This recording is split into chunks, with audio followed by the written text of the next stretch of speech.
people, welcome back to my channel Paha Tribut. Apa kabar teman-teman yang ada di rumah? Semoga kalian baik-baik saja ya. Oke, bro people, kali ini kita akan membahas sebuah organisasi lagi ya. Tapi ini banyak organisasi ini yang ada di Amerika, khususnya sering di Amerika Latin ya teman-teman. Saya agak merinding ya membahas ini karena beberapa tahun yang lalu ada seorang YouTuber ya menghina seorang di organisasi ini dan dia teman-teman dihabisi ya, diberondong ya dia teman-teman. Nah, oke, kali ini kita akan membahas kartel terbrutal. Jadi yang ada sekarang saya mau memaparkan 5 saja di 5 negara teman-teman. Jadi kartel dikenal dengan tindakan keji dan brutal terhadap masyarakat yang tinggal di dekat wilayahnya teman-teman. Sebagian besar dari mereka bahkan mempunyai struktur organisasi yang bercabang hingga berbagai negara. Kartel-kartel tersebut membangun sebuah kerajaan pengedaran narkoba ya, yang bisa mengelabui kepentingan politik di suatu negara. Apa itu kartel? Nah, di dalam Wikipedia, kartel adalah suatu hubungan adanya kerjasama atau kolusi antara beberapa kelompok produsen atau perusahaan dalam hal melakukan produksi barang serta memasarkannya yang bertujuan menetapkan harga untuk membatasi penawaran dan persaingan. Itu kalau di Wikipedia. Namun kartel-kartel ini bukan kartel barang biasa ya, dia biasanya barang narkoba ya teman-teman ya, seperti itu. Dan berikut teman-teman ada beberapa negara yang kartel yang narkoba yang brutal ya teman-teman. Yang pertama yaitu El Salvador. El Salvador memiliki banyak kartel narkoba yang brutal hingga menyebabkan kematian ribuan warga setempat. Melansir Reuters, lebih dari 75.000 anggota kartel narkoba di El Salvador telah diburu oleh pihak berwenang. Bahkan negara itu sempat menyatakan situasi darurat negara pada 2022 akibat amukan dari gangsternya tersebut.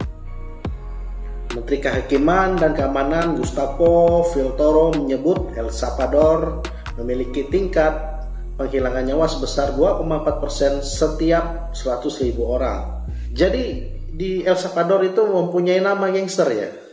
Namanya MS-13, mungkin sudah banyak dikenal ya, dan Barrio 18. Selain narkoboy, El Salvador banyak mengalami tindak kejahatan. Sampai pada saat ini terdapat 64.000 pidana. Nah, dan juga El Salvador ini mempunyai penampungan penjara ya yang kapasitasnya sampai 40.000 orang. Dan juga di El Salvador pada tahun 2002 sampai sekarang serius ya, masih memerangi kartel-kartel dan gangster-gangster tersebut. Sampai 40.000 ya, dia memiliki penjara seperti itu banyak ya teman-teman ya, hanya untuk menampung orang-orang gangster yang ada di El Salvador. Berarti sangat parah sampai sebanyak itu ya teman-teman ya.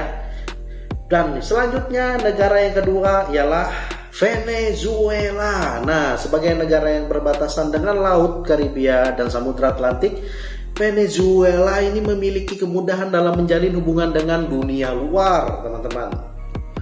Salah satu kartel grup brutal dan terkenal di Venezuela adalah Cartel de los Soles. Kartel ini sudah berdiri sejak 1993 dan mengembangkan bisnisnya dari jaring Kolombia. Jaringnya ke mereka juga ya, negara lain yaitu Kolombia. Nah, melansir dari Insight, Cartel de los Soles memiliki jaringan kuat di kalangan militer malah di Venezuela. Oleh sebab itu kartel ini menguasai sebagian besar wilayah Venezuela teman-teman. Jadi orang-orang militer ternyata ikut. Sampai saat ini kartel tersebut telah memiliki jaringan luar negeri yang menyebar hingga ke benua Asia sampai ke Afrika teman-teman. Dan mantan ketua lembaga intelijen Venezuela menyebar sebuah video lewat medsos. Ini ada terkaitan ya, Presiden Nicolas Maduro yaitu menambah pemasokan negara lewat cara-cara yang haram. Dalam sebuah pernyataan yang beredar di Twitter, Hugo Carpajat Barrios, 58 tahun, menuduh pemerintah Venezuela terlibat perdagangan narkoba, korupsi, dan penindasan hak-hak sipil teman-teman.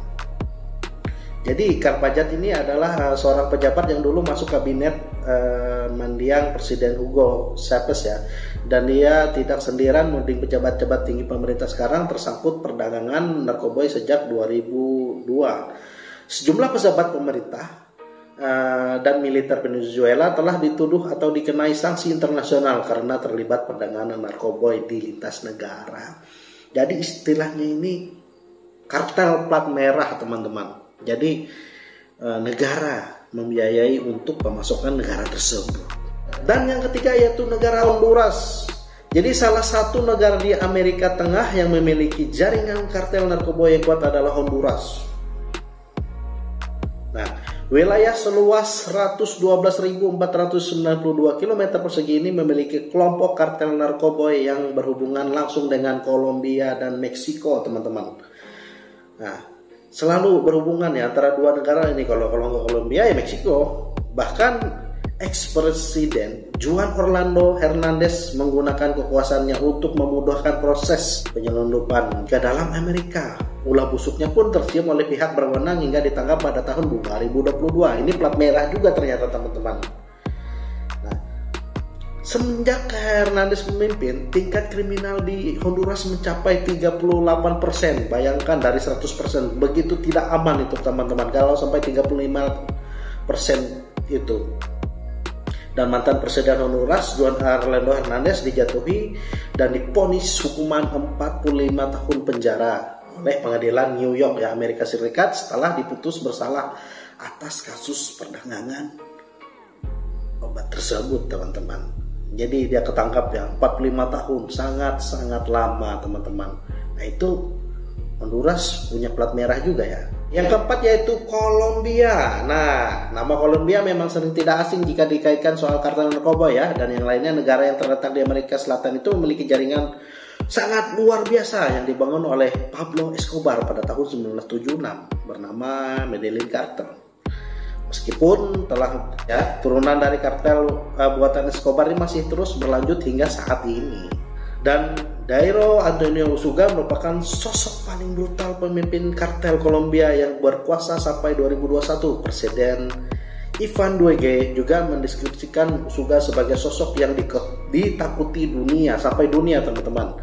Nah, walau berhasil terungkap sejak 2001, anak buah Usuga ini masih terus melanjutkan kebrutalan dan jaringan narkoba ya ke berbagai negara hingga saat ini.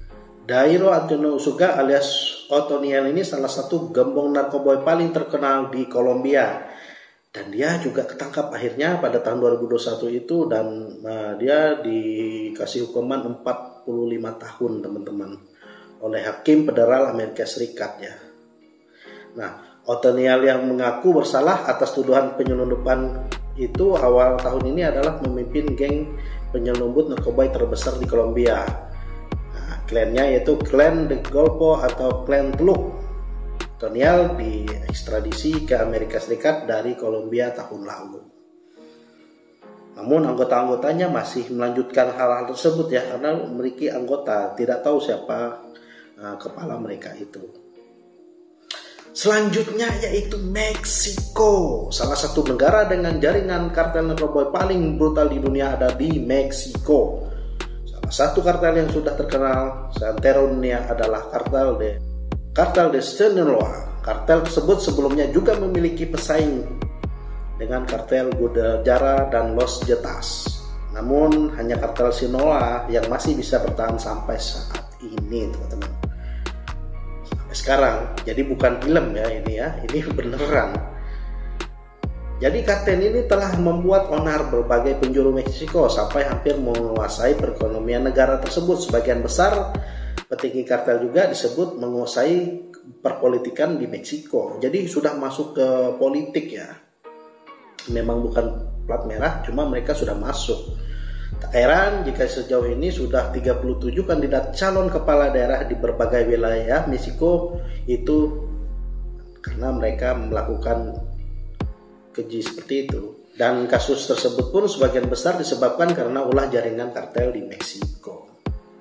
Dan pada saat itu ribuan warga Meksiko meninggalkan rumah mereka untuk mencari suaka di Amerika Serikat karena khawatir anak-anak mereka akan diculik ya oleh kartel narkoba yang sangat kecil. Hampir sepertiga migran yang dicegat di perbatasan selatan AS tahun lalu berasal dari Meksiko, di mana jumlahnya mencapai sekitar 740.000. Jumlah itu lebih banyak dibandingkan migran dari Venezuela, Guatemala, Honduras, dan itu menurut Organisasi Internasional untuk Migrasi. Jadi tidak hanya tidak aman ya, mereka sudah berpikir pergi dari wilayah yang tidak aman tersebut, yaitu Meksiko. Ini cukup ganas ya, karena itu bisa diculik ya teman-teman, dijadikan alat, dijadikan budak dan lainnya oleh organisasi tersebut teman-teman. Itu dia mungkin 5 ya negara yang mempunyai kartel brutal ya teman-teman. Jadi memang seperti itu kehidupannya. Kita beruntung di Indonesia tidak ada ya, walaupun ada gangster mungkin ya ada, tapi tidak separah di negara-negara bagian atau negara Amerika Latin atau Amerika teman-teman ya, seperti itu. Nah mungkin itu saja. Apakah teman-teman mempunyai informasi apakah Indonesia mempunyai kartel? Komen di bawah. Dan terima kasih teman-teman. Jangan lupa like, subscribe channel ini. See you in the next video.